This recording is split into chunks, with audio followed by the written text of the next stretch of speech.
प्रभु यीशु मसीह के प्रिय और मधुर नाम में आप सबों को जय मसीह की।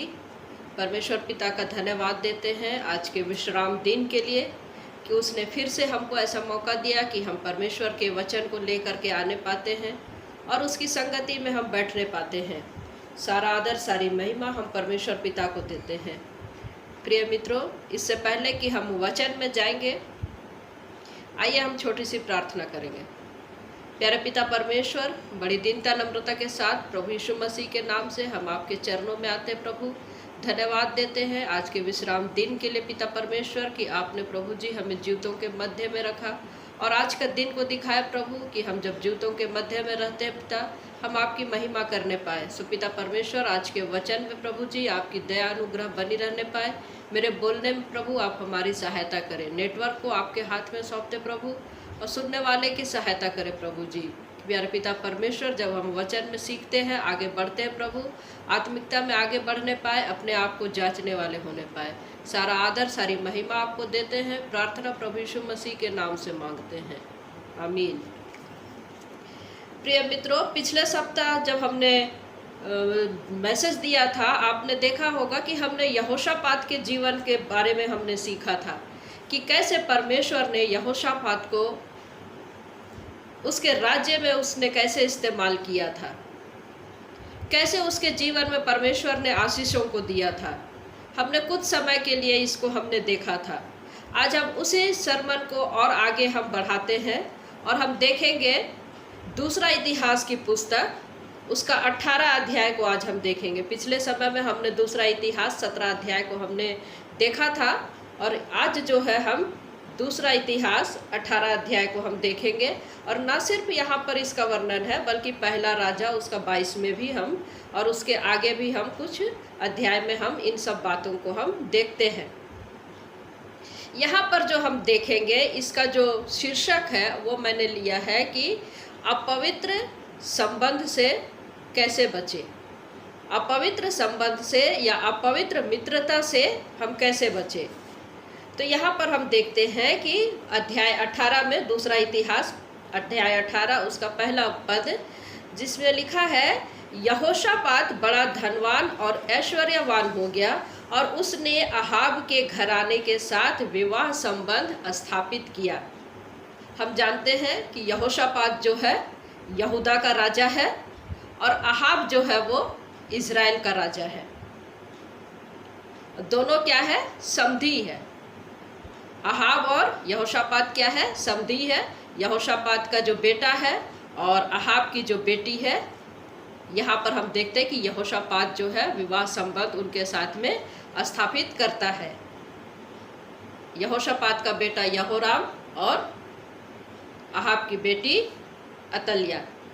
तो आज हम इससे सीखने पाते हैं कि कैसे परमेश्वर का वचन हमको आज क्या सिखाना चाह रहा। आज हम थोड़ी देर के लिए हम इस विषय में देखेंगे।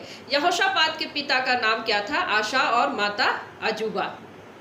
जब ये लोग जीवित थे उस समय में नबी एलिया नबी था और आप जानते हैं कि उसने अहाब को चुनौती दिया था। आप जानते हैं कि एलिशा ने किस तरीके से उसने कहा था कि बारिश नहीं होगी और बारिश नहीं हुई थी। तो हम देखते हैं कि जो अहाब है ये तो कुकर्मी राजा था। अहाब जो है कुकर्मी राजा, और किंतु यहोशापात को हम देखते कि वो धर्मी राजा है। तो एक धर्मी राजा और एक अधर्मी राजा, एक धर्मी और अधर्मी का मेल कैसे होता है और जब उसका मेल होता है तो उसका परिणाम क्या होता है, आज हम इसको हम थोड़ी देर के लिए विचार करेंगे। तो भी हम देखते हैं कि अहाब, जिसने परमेश्वर के विरुद्ध में बहुत से काम किए थे, परमेश्वर के विरुद्ध में उसने बहुत से काम किए थे। उसने उसके घर से, यहोशापात ने उसके घर से उसकी बेटी को अपने घर की बहू बनाया और उसने अपने घर में सबसे बड़ी मुसीबत को मोल लिया। उसने उस घर से रिश्ता जोड़ा जिसका विचार और दोनों का विचार का आपस में मेल नहीं था। ऐसे घर से उसने विवाह संबंध या समधी या रिश्तेदारी उसने जोड़ा और अपने घर में उसने मुसीबत मोल लिया। और ये उसी की कहानी है। ये उसी की कहानी है। यहोशापात ने ऐसे सपने में भी उसने नहीं सोचा होगा कि ये रिश्ता करके उसने अपने घर में किस प्रकार की मुसीबत को उसने मोल ली। हम जब यह देखते हैं दूसरा इतिहास का जब 17 अध्याय को जब हमने पढ़ा था, हमने स्टडी किया था, उस समय में हमने देखा था कि यहोशापात जो है कैसे ऊंचे स्थान को उसने गिराया था, उसने अशेरा की कैसे मूर्तियों को उसने ढाया था, कैसे उसने पवित्रता को लेकर के आया था, कैसे उसने सफाई को किया था। और ना सिर्फ ये सारी चीज़ें किया था, किंतु उसने यहूदा प्रदेश में लोगों को नियुक्त किया था, शिक्षकों को नियुक्त किया था, और वे लोग घूम घूम करके लोगों को प्रचार करते थे, परमेश्वर की शिक्षा को बांटते थे। तो उसने एक तरीके से पवित्रता को लेकर के अपने राज्य में लाया था। और हम देखते हैं कि यहोशापात को परमेश्वर ने बहुत आशीष दी थी। परमेश्वर ने क्या आशीष दी थी? पद को जब हम 5 को पढ़ते हैं, इस कारण यहोवा ने राज्य को उसके हाथ में दृढ़ किया और सारे यहूदी उसके पास भेंट लाया करते थे, और उसके पास बहुत धन हो गया और उसका वैभव बढ़ गया। इतना वैभव बढ़ गया कि दूसरे देश के लोग भी जो है उसके पास में आते थे और उससे मित्रता करना चाहते थे। दूसरे देश के जो राजा थे वे लोग भी उससे युद्ध करने के लिए डरते थे। तो उसके पास में, यहोशापात के पास में सेना भी काफ़ी थी, और सेना और दौलत दोनों उसके पास में काफ़ी थी। और एक राजा की पहचान, उसकी कामयाबी की पहचान इसी से होती है कि एक राजा के पास में सेना कितना है और राजा के पास में दौलत कितनी है। तो मेरे प्रिय मित्रों, परमेश्वर ने उसको एक आशीष दी थी। वो ताकतवर था, वो राजा था, उसके पास में बहुत सी जिम्मेदारियां थी।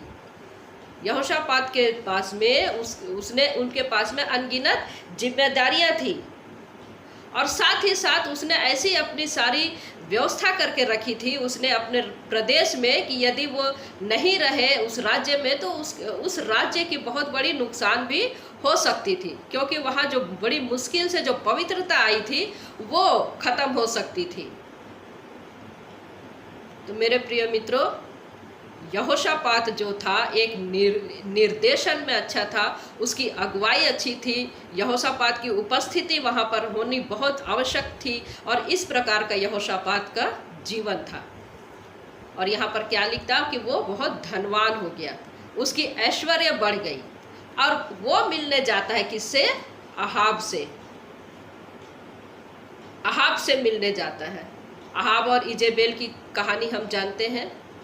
अहाब जो परमेश्वर की आराधना को उसने अपने राष्ट्र में यानी इज़राइल में उसने लगभग समाप्त कर दिया था।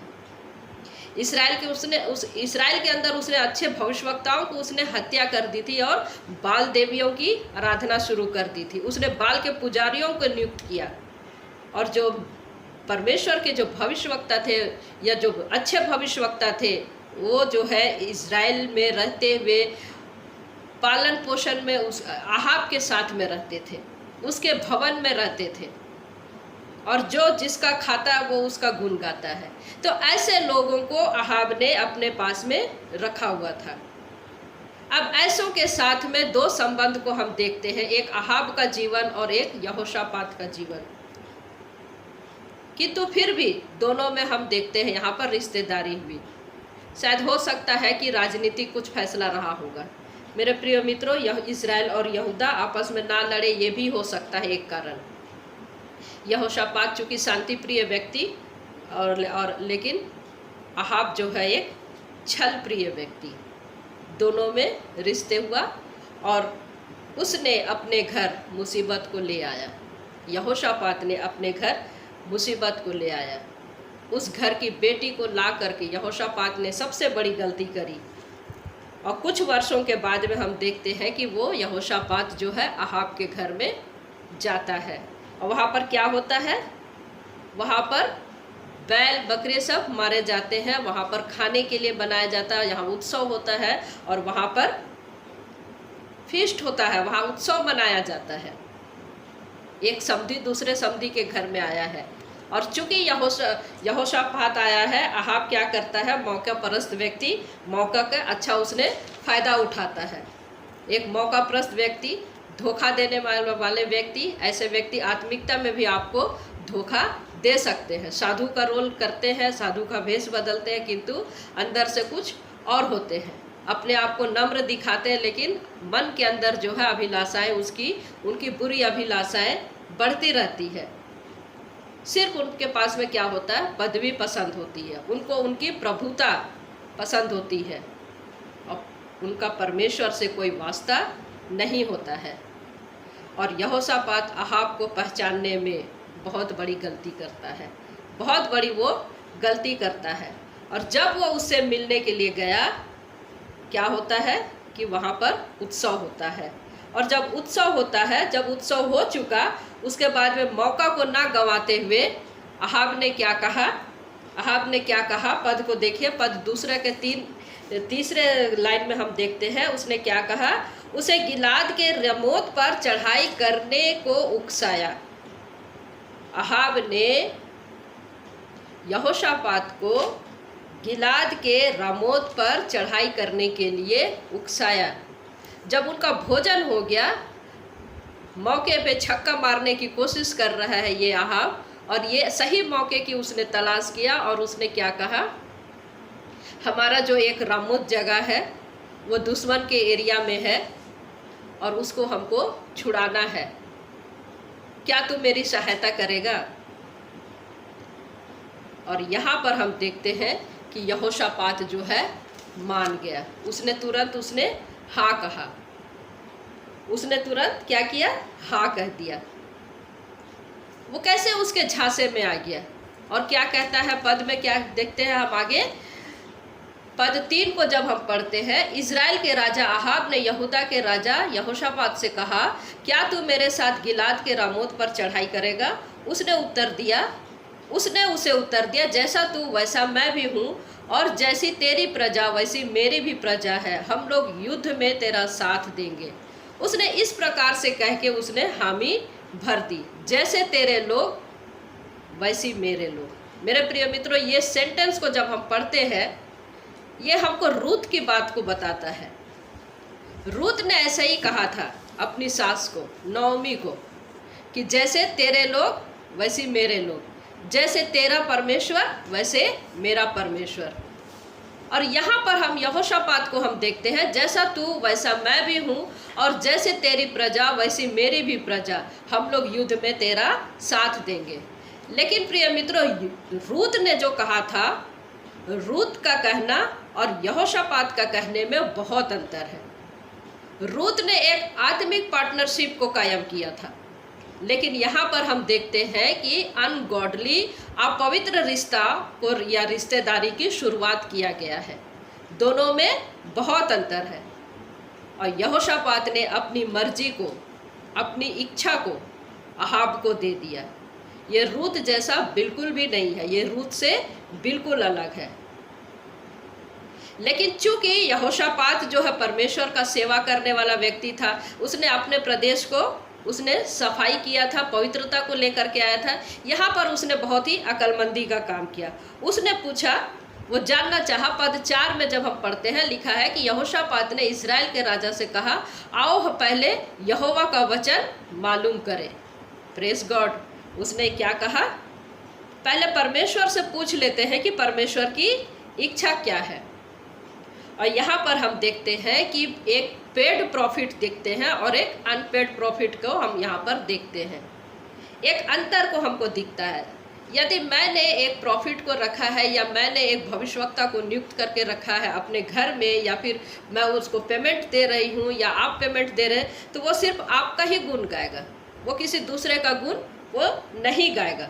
और उस समय में इसी प्रकार के 2 प्रकार के भविष्यवक्ता होते थे जिनको खर्चा पानी दिया जाता था। वो आपके बारे में अच्छा ही बोलेंगे, वो आपका सब चीज़ कल्याण हो, आप ज़मीन खरीदेंगे आपका कल्याण होगा, आप वहाँ बिजनेस करें आपका कल्याण होगा, सब आपका कल्याण ही कल्याण होगा। और यहाँ पर हम देखते हैं कि 1-2 नबी नहीं थे, पूरे 400 नबी थे, और सब ने आकर के एक ही बात कहा कि हाँ, आप जा कर के युद्ध करो, विजय तुम्हारा होगा। फिर यहोशापात के मन में खटकता है कि और कोई नहीं है। यहोशापात कहता है कि और कोई नहीं है। ठीक उसी प्रकार से प्रिय मित्रों, जब शामुएल ने यिशै से बोला था कि क्या और कोई नहीं है, क्या तूने सारे बेटे दिखा दिए और कोई नहीं है, कुछ इसी प्रकार से यहोशापात ने कहा था। आपने कहा नहीं नहीं, एक है, लेकिन मैं उसको पसंद नहीं करता हूँ।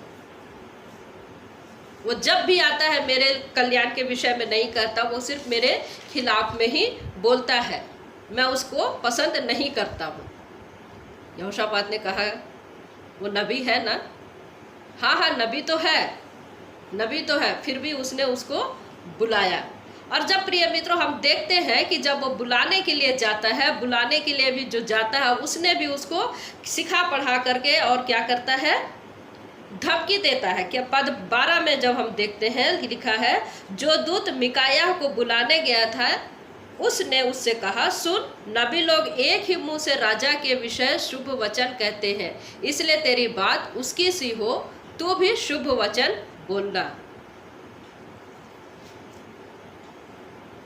राजा का सिखाया पढ़ाया हुआ सेवक धमकी दे करके उसको कहता है परमेश्वर के नबी को, और उसका नाम है मिकाया। मिकाया ने कहा, यहोवा के जीवन की शपथ, जो कुछ मेरा परमेश्वर कहे वही मैं भी कहूँगा। यहाँ पर वो शपथ खाता है, लेकिन हमको नए नियम में परमेश्वर का वचन, हमको यीशु मसीह ने कहा कि हमको शपथ नहीं खाना है, और इस समय तक के वचन नहीं था, नया नियम नहीं था, यीशु मसीह का ऐसा आदेश नहीं था। इसलिए यहाँ पर हम देखते कि उसने शपथ खाया। अब हम आगे क्या देखते हैं, आगे दोनों जन युद्ध करने को जाते हैं। आगे दोनों क्या होता है, युद्ध करने को जाते हैं। हम देखते हैं 29 पद को लिखा है, इस्राएल के राजा ने यहोशापात से कहा, मैं तो भेष बदल कर युद्ध में जाऊंगा, परंतु तू अपने ही वस्त्र पहने रह। इस्राएल के राजा ने भेष बदला और वे दोनों युद्ध में गए। सोचने वाली बात है प्रिय मित्रों कि अहाब क्यों कह रहा है कि मैं युद्ध में जाऊंगा तो भेष बदल के जाऊंगा। यहोशापात का दिमाग अब भी क्यों काम नहीं कर रहा है?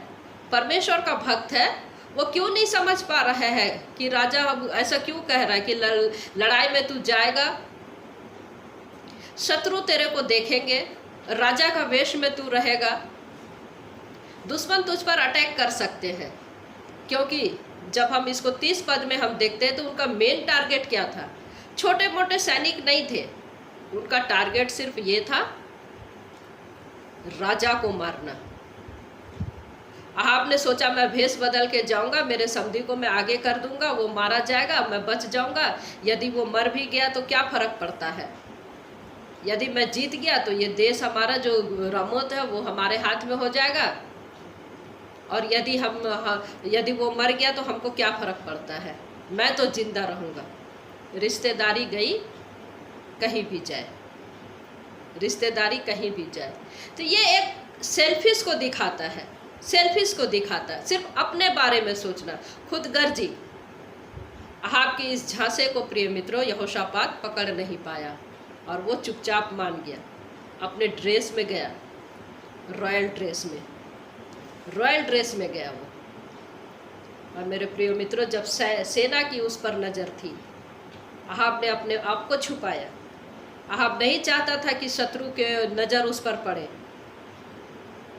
यहोशापात ने इस चीज़ को समझ नहीं पाया और वो दोनों युद्ध में तो जाते हैं। यहोशापात का झंडा दिखता है, यहोशापात राजा है, उसके पास में ड्रेस है। सैनिकों को ये नहीं मालूम, दुश्मन को ये नहीं मालूम कि राजा कौन है, यहोशापात कौन है और अहाब कौन है। सेना उस पर टूट पड़ी, सारे सेना। और जब हम राजाओं के पुस्तक में देखते हैं, हम 32 प्रधानों को हम देखते हैं। 32 प्रधान थे, सेना के 32 प्रधान, जिसने चारों ओर से यहोशापात को घेर लिया था। और इस समय में यहोशापात की मृत्यु तय थी, वो बिल्कुल भी वापस नहीं आ सकता था। किंतु ऐसे समय में उसने परमेश्वर को पुकारा और 30 पद में कहता है कि परमेश्वर ने उसकी सहायता की। यहाँ देखने वाली बात यह है प्रिय मित्रों कि यहोवा परमेश्वर ने क्या उससे कहा था कि अपनी बहू बना करके उसको घर में ले आओ, या उसने कहा था कि उस खाने पीने वहाँ जाओ, मौज मस्ती करने जाओ और हाथ मिलाओ उससे, किंतु फिर भी हम देखते हैं कि परमेश्वर ने जो यहोशापात की सहायता की, उसकी प्रार्थनाओं को सुना, उसकी चिल्लाहट को सुना, उसकी दुहाई को सुना। और सैनिक को हम देखते हैं 31 पद में क्या देखते हैं कि सैनिक तुरंत पहचान गए। कैसे पहचाने? वो वहां से फिर गए, साइड हो गए, दूसरे तरफ मुंह कर लिए। कैसे? परमेश्वर के कारण। परमेश्वर ने यहाँ अपने आश्चर्य कर्म को दिखाया। अहाब ने तो अपना भेष बदल करके घूम रहा था, किंतु यहोशापात को परमेश्वर ने कैसे बचाया। और हम देखते हैं, आगे जाते हैं, देखते हैं कि आगे जो लिखा है कि एक सैनिक यूं ही तीर को चला रहा था, यूं ही उसने कुछ ऐसा कर रहा था जिसमें उसने चाहा नहीं था कि वो तीर चलाए, किंतु हम यहाँ आगे वचन में देखते हैं कि ऐसा तीर उसका छूटा कि ठीक उसको निशाने पे लगा और अहाब के यहाँ पर लगा, पेट में, क्योंकि उसके ऊपर में झिलम है, नीचे पूरे सैनिक के ड्रेस है, तो नीचे जो बीच का हिस्सा जो बचता है नाभि में उसको तीर लगा। गलती से चलाया था उसने, सैनिक ने तो गलती से चलाया था, लेकिन परमेश्वर ने ठीक निशाने पर छोड़ा। और हम देखते हैं कि ये जो भविष्यवाणी अहाब के ऊपर में हुई थी वो पूरी हुई, अहाब मारा गया। मेरे प्रिय मित्रों, परमेश्वर भूलता नहीं है। अहाब ने सोचा मैं भेष बदल कर खुद को बचा लूंगा, लेकिन वो बचा नहीं पाया। इज़राइल एक बहुत बड़े युद्ध में पराजय हो गया। यहोशापात के लिए शर्मिंदा होने की बात थी। यहोशापात जान बच गया, वो वापिस आया। और हम 19 अध्याय में देखते हैं कि वो जैसे ही महल में पैर रखा, उसका खेल अभी ख़त्म नहीं हुआ था। परमेश्वर का एक दास वहाँ पर था, जो येहूदर्शी भविष्यवक्ता, जिसको परमेश्वर ने पहले से खड़ा करके रखा था। यहोशापात लौट करके आया और उसको क्या किया, मेरा मैसेज, परमेश्वर ने कहा ये मैसेज उसको दे देना। और कठिन सवाल, बहुत ही कठिन सवाल उसने क्या कहा 19 का हम दूसरा पद में देखते हैं। क्या कहा? क्या दुष्टों की सहायता करनी और परमेश्वर के बैरियों से प्रेम करना चाहिए? येहू ने यहोशापात से कहा, क्या दुष्टों की सहायता करनी और यहोवा के बैरियों से प्रेम रखना चाहिए था? इस कारण यहोवा की ओर से तुझ पर क्रोध भड़का है, तो भी तुझ में कुछ अच्छी बातें पाई जाती है। तूने तो देश में से अशेरा को नष्ट किया और अपने मन को परमेश्वर की खोज में लगाया था, इसलिए वो बच गया। यहूदा प्रदेश में, यहोशापात तू यहूदा प्रदेश में था, तूने सफाई किया, इस कारण तूने बच गया। तूने शिक्षाओं को महत्व दिया, इस कारण तू बच गया। तूने पवित्रता दिखाई, इस कारण तूने बच गया। लाखों की जिम्मेदारियां तूने बहुत अच्छे से पूरी की। तू परमेश्वर की सेवा में मगन रहा। पद कहता है तू मगन रहा। और ये सबको छोड़ करके तुझे एक अपवित्र व्यक्ति को, एक दुष्ट व्यक्ति को, जो परमेश्वर का बैरी था, क्या तुझे उसकी मदद करनी चाहिए थी? परमेश्वर का क्रोध यहोशापात पर भड़का। मेरे प्रिय मित्रों, परमेश्वर का क्रोध यहोशापात पर भड़का। और हम देखते हैं कि हालांकि यहोशापात बच गया, वरन अभी भी इस वक्त परमेश्वर का न्याय होना बाकी था। जिंदा तो वो बच गया, शत्रु ने उसको मारने की कोशिश की थी, किंतु परमेश्वर ने बचा लिया और आज वो महल में लौटा। इसके निष्कर्ष में हम क्या देखते हैं? निष्कर्ष में हम यही देखते प्रिय मित्रों कि एक दुष्ट राजा के साथ में जो उसने हाथ मिलाया, जो उसको नहीं मिलाना था, परमेश्वर के विश्वास योग्यता के साथ उसने समझौता किया। यहूदा प्रदेश की जिम्मेदारियों के प्रति उसने लापरवाही की। और उससे भी बढ़कर जो मिकाया था, जिसको जेल में डाल दिया गया, एक सच्चे नबी को दुख की रोटी के साथ में उसको जेल में डाला गया था। ऐसे समय में वो वहाँ पर मौजूद था, ठीक उसी प्रकार से जिस प्रकार से शौल स्तिफनुस की मृत्यु के समय में उसके बराबर का खड़ा रहा। वो शौल एक निर्दोष व्यक्ति के लहू में तेरा भी उतना ही जिम्मेदार है। और इसी प्रकार यहोशापात को परमेश्वर कहता है कि तू भी उतना ही जिम्मेदार है। तूने गलत आदमी के साथ दे करके परमेश्वर के विरुद्ध में पाप किया है। और परमेश्वर का क्रोध जो है यहोशापात पर भड़का। मेरे प्रिय मित्रों, हम जीते जी जो काम हम गलत करते हैं उसका परिणाम भी हमको बहुत ही भुगतना पड़ता है। हम जानते हैं कि यहोशापात जो है एक अच्छा राजा था, उसने अच्छे कार्य किया था, लेकिन उसके ऊपर दंड आया। कैसे आया हम देखते हैं कि यहोशापात का जो उसने जो बहू लेकर के आया था, यहोशापात ने जो बहू लेकर के आया था वो किसकी बेटी थी? अहाब की बेटी अतलिया। उसकी माँ इजेबेल थी। और जिसने अतलिया जो है महल में आते ही उसने अपनी चाल चलना शुरू कर दिया था। उसने कैसे अपने आप को उसने योजना बनाई कि मैं इस जगह का पे राज्य चलाऊंगी, अपना राज्य चलाऊंगी। उसने अपने पति को उकसाया और उसके पति ने अपने पूरे भाइयों को मार दिया। उसके पति ने उसके कहने पर, अपनी पत्नी के कहने पर उसके पूरे भाई को मार डाला। अब इसमें आप ये कहेंगे कि उसके भाइयों को मारने में उससे क्या फर्क पड़ता है? मेरे प्रिय मित्रों, यह बहुत बड़ा यहाँ पर भेद की बात है। क्योंकि यहूदा गोत्र में दाऊद के लाइन में, राजवंश में जितने भी राजा होने वाले थे उन सब को उसने मरवा डाला। उन सब को उसने मरवा डाला। एक प्लानिंग के साथ में मेरे प्रिय मित्रों, शत्रु ने अपने एजेंट को भेजा कि क्या करे, दाऊद के लाइन को खत्म कर दे, दाऊद के लाइन को खत्म कर दे। और उसके बाद में हम देखते हैं कि जो उसका बेटा था अहज्याह, वो राज्य करने लगा। और वो जब एक समय में जब अपने नाना के घर में गया, वो वहाँ पर मारा गया।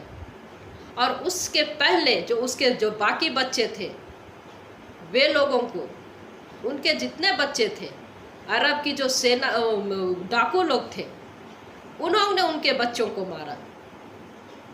जैसा इस रानी ने, अतलिया ने जो काम किया, उसका परिणाम उसके बच्चों को मिला।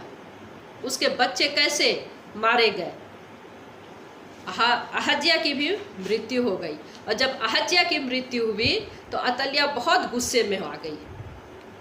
और उसने जो दाऊद के वंश में जो था एक बच्चा जो बचा था, योआश, उसने उसको भी खत्म करने के लिए पूरी षड्यंत्र उसने रची, बहुत ही प्लानिंग उसने की।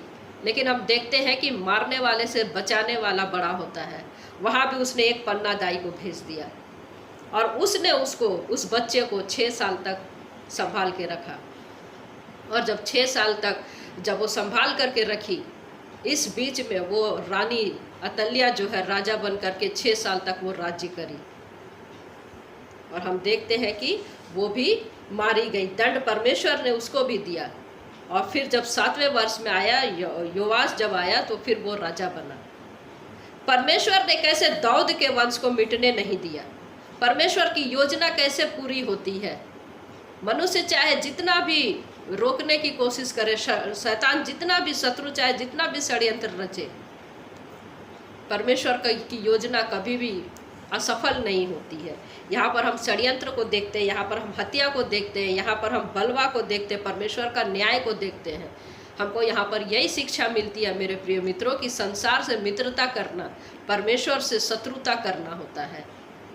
जब हम एक अपवित्र रिश्ते में गिर जाते हैं, जहाँ पर हमको सिर्फ दंड और दंड ही मिलता, हमको आशीष नहीं मिलता।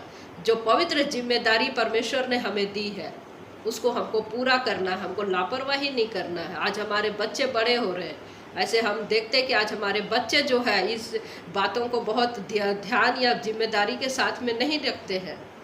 हमको अपने बच्चों को बताना है, अपवित्र रिश्ता, अपवित्र विवाह करने से, दूसरे जगह से, दूसरे कौम के लड़कियों को या लड़कों के पास में विवाह करने से हमारे कितने गलत परिणाम हो सकते हैं।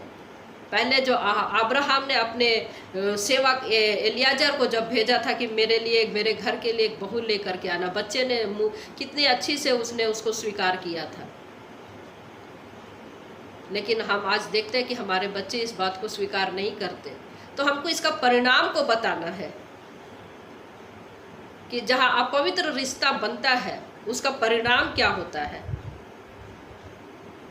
संसार तो हमको लालच देता है मेरे प्रियो, उस लालच से हम बचें, अपनी जिम्मेदारियों को हम पूरा करें, अपनी हम जिम्मेदारी जो आज हम उठा रहे हैं, उस जिम्मेदारी को हम पूरा करें, क्योंकि हम जो बोते हैं वही काटते हैं। यहोशापात को हम देखते हैं कि वो कितना समझदार व्यक्ति था, कितना जिम्मेदार व्यक्ति था, अनुग्रह पाया हुआ व्यक्ति था, एक आत्मिकता से भरा पूरा हुआ उसका जीवन था, जिसने अपने और अपने परिवार और अपने राज्य को उसने पवित्र किया था, और एक ऐसे व्यक्ति के धोखे का शिकार हो गया जिसको जो छल करता था। तो प्रिय मित्रों, आज हम भी उस धोखे का शिकार हो सकते हैं।